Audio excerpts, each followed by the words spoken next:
every minute. Somewhere in this world, someone's brain is being permanently altered. A sudden stroke, or someone experiencing a Parkinson's progression, and for some we reduce it to age related forgetfulness. In India alone, nearly 1 in every 150 people experiences a stroke every year. I repeat, 1 in 150. This is not a distant statistic anymore. This is your neighbor, or perhaps someone sitting in the next room as you listen to this. And let me give you an uncomfortable truth. Many of them survive, but not all of them recover fully. It is not because the body gave up or their family didn't try hard enough. It is because mostly the rehabilitation misses the real decision maker. And that decision maker is not the muscle. It never was. And this is precisely the title of our today's episode. Why neurorehabilitation is not just about muscles. Hello, I'm Manisha Rajpal and you are listening to Inner Architecture.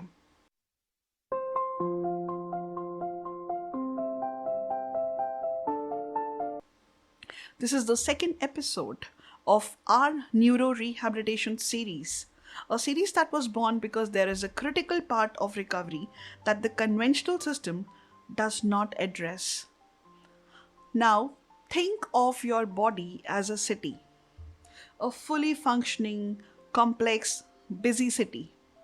And your muscles, your hands, your legs, your hands, they are the police force of that city. This police is trained and capable. It is ready to respond, to move, and to protect. But here is the thing about any police force. They do not decide where to go. They do not decide what to protect, what to prioritize, what route to take.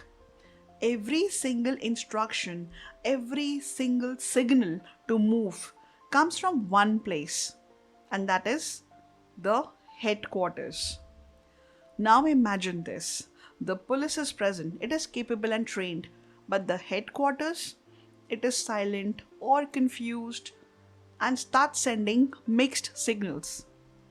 What happens then? The police may hesitate and move slowly or not at all move. Not because they're weak, not because they don't want to move, it is simply because there are no clear instructions to follow from the headquarters. And this is the part that changes everything. No amount of drilling the police will fix the problem. If the headquarters is not functioning clearly, the city cannot function, no matter how strong the police is. And this is exactly what happens inside the body after a neurological event. Your muscles are the police, your brain is the headquarters. So when someone says after a stroke, my hand is right there, I can see it, but it just doesn't listen to me. The police haven't disappeared, they are right there, waiting. The headquarters has simply stopped issuing clear, confident instructions. And when someone with Parkinson's say, I know exactly what I want to do. My mind is completely clear, but my body freezes before I can do it. That is not a muscle problem. That is a communication failure between the headquarters and the police. And that is a very different problem with a very different solution. One that most conventional rehabilitation programs are not currently designed to offer. And let me tell you that neuroscience has known this for a very long time. To understand more clearly, allow me to give you another example.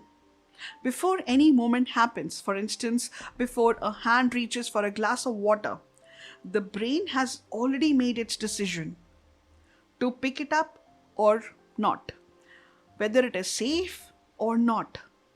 Remember when the last time you stepped on a wet floor and you froze for just a fraction of a second? even before you could consciously think of it. Your muscles were perfectly fine. The police was ready, but the headquarters hesitated. Now, visualize what happens inside the nervous system of someone who has experienced a stroke. The headquarters no more predict how the muscles may move. It finds it too unpredictable and risky. So it hesitates. And this gets repeated over and over again. And the muscles, the police who are waiting and are ready to act, they receive no clear instructions. And they wait, and the person keeps working, keeps trying, keeps pushing through the normal rehabilitation sessions, and still hits a ceiling. Not because the body refused to go further, it is because the brain never relearned how to issue confident instructions again. Now, what I am going to share with you will intrigue you even more. In 1988, a landmark study was done by a psychologist, James Pennebaker, and his colleagues Glaser. This study is a foundational pillar in an upcoming branch of psychoneuroimmunology. It demonstrated that actively writing about emotional traumas significantly reduces physiological stress and measurably boosts cellular immune system function. Now, let me make it simpler for you. When people are giving shape to their experiences through structured writing, that is through the act of putting pen to paper and naming what has happened. That act of writing improved the physiological condition and reflected in their blood reports too. Yes, the message is clear. Writing talks directly to the headquarters. The headquarters, that is your brain, responds to the act of structured writing in ways that no other intervention replicates. Now, before we go further, let us understand how our headquarters are working, and let's understand our headquarters deeper.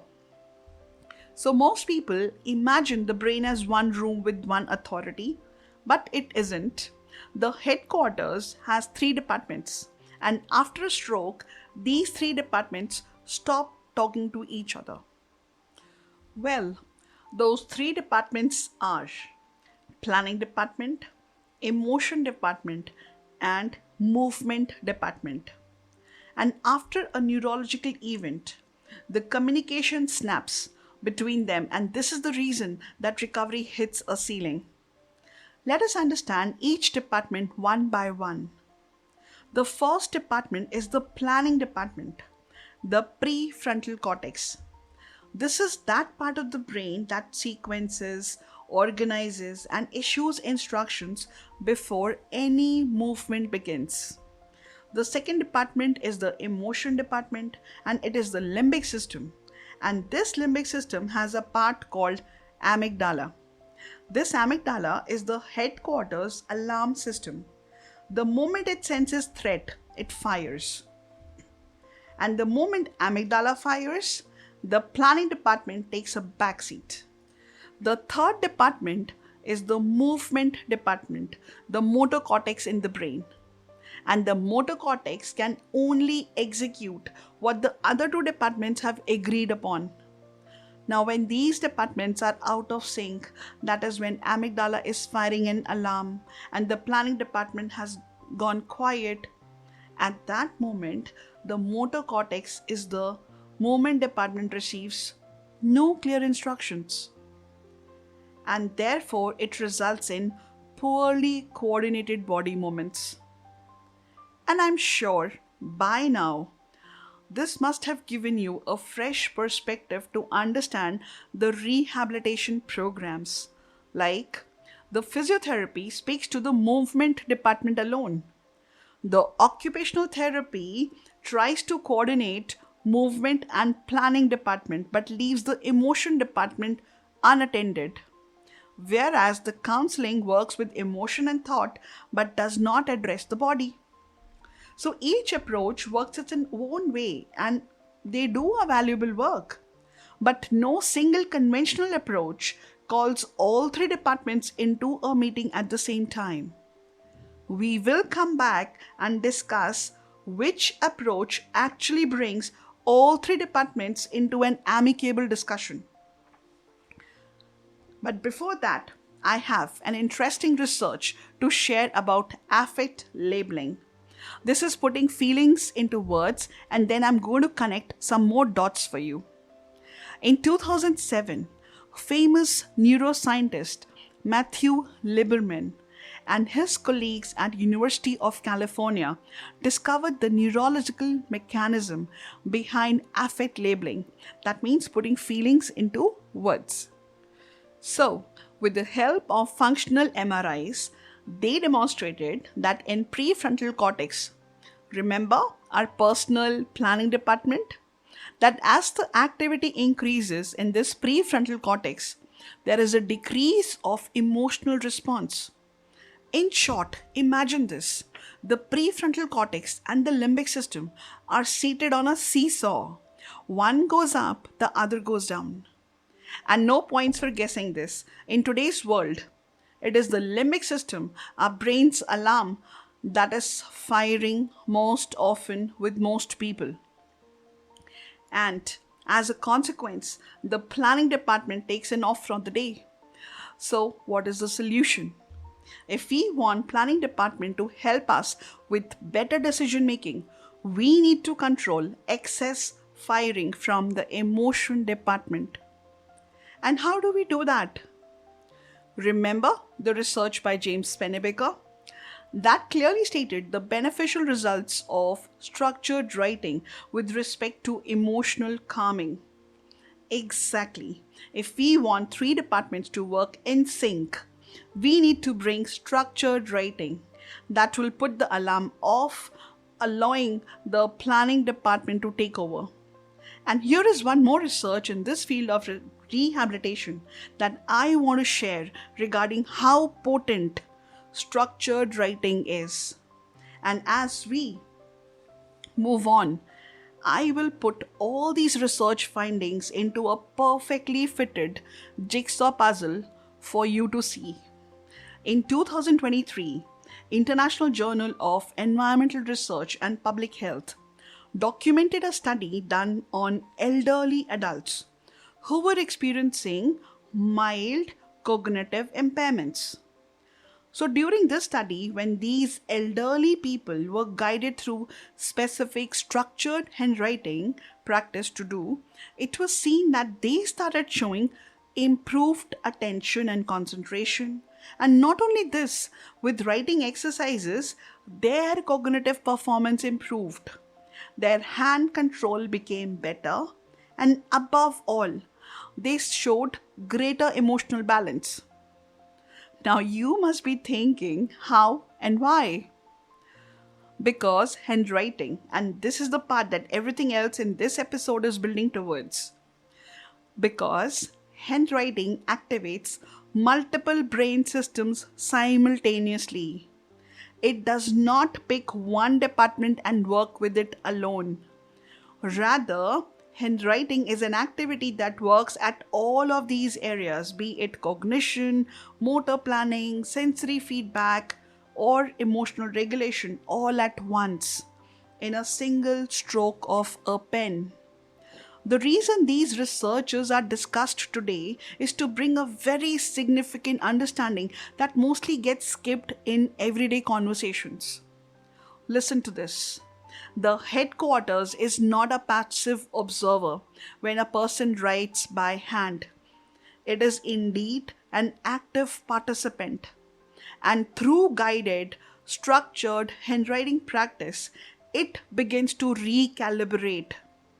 The alarm steps down slightly, the planning department re-engages, the movement department receives clearer instructions, and the nervous system, which was in a state of high alert, now slowly moves towards restoration.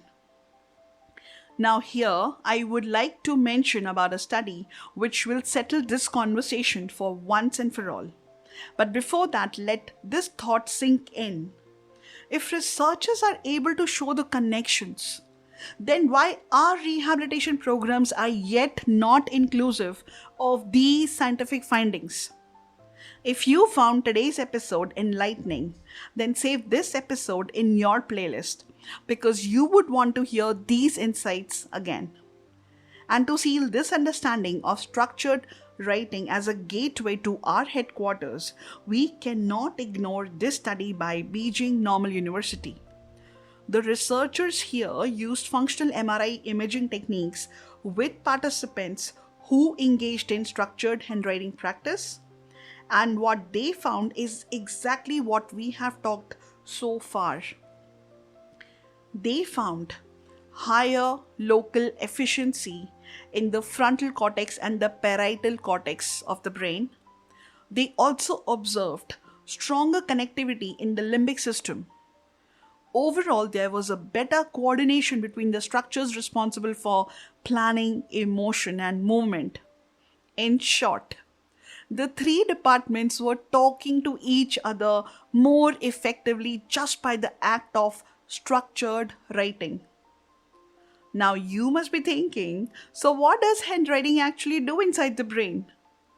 Let us walk through this carefully because once you understand it, you will see it everywhere. The brain decides before the body moves, and the handwriting rebuilds exactly that prediction system.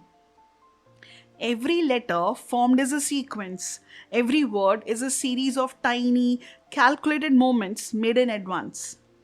So when someone has to write his name Tony, the planning department plans what all alphabets are to be written.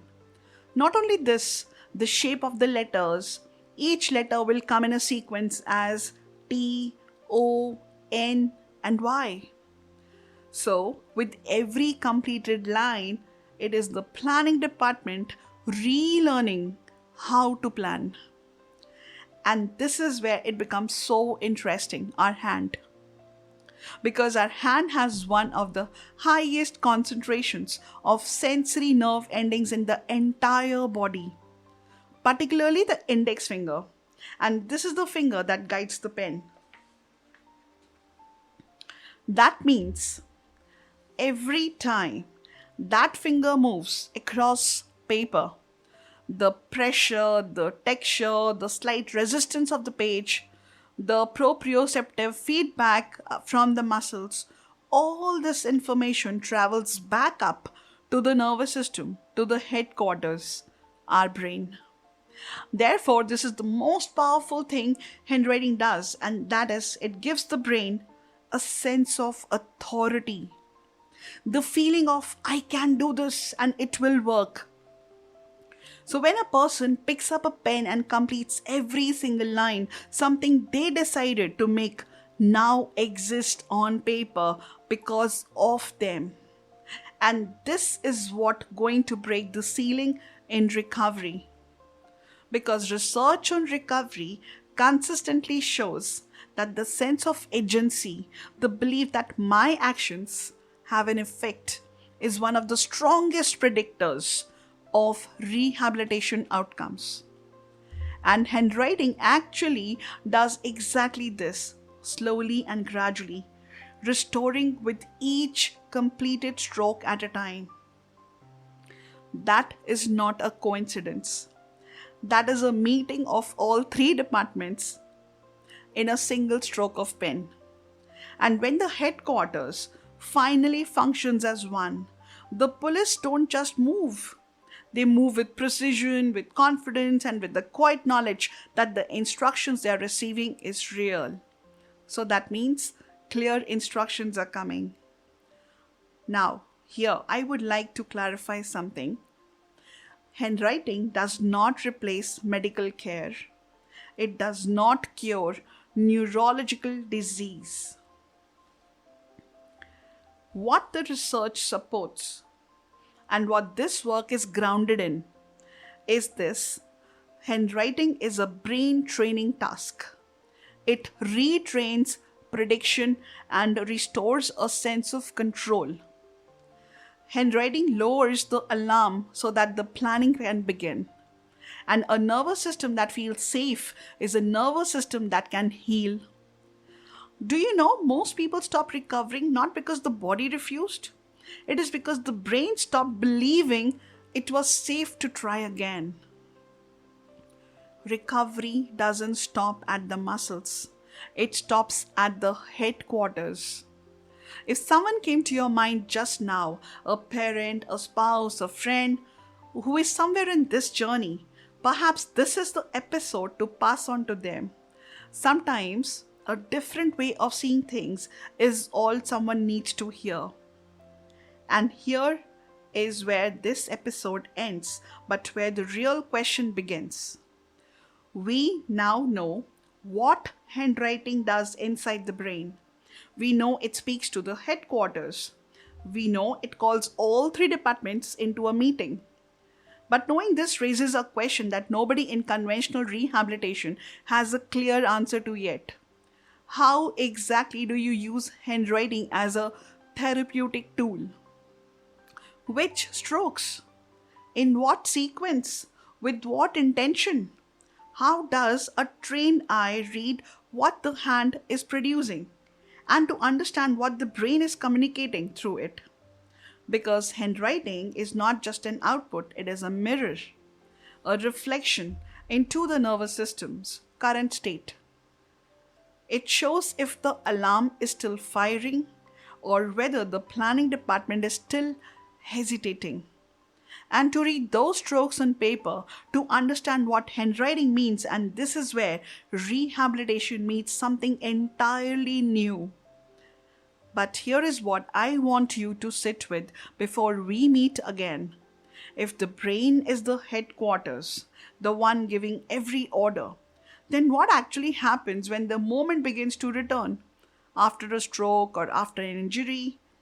Because moment returning is not simply a muscle waking up. That is exactly what we explore in the next episode. This is Manisha Rajpal, and you have been listening to Inner Architecture.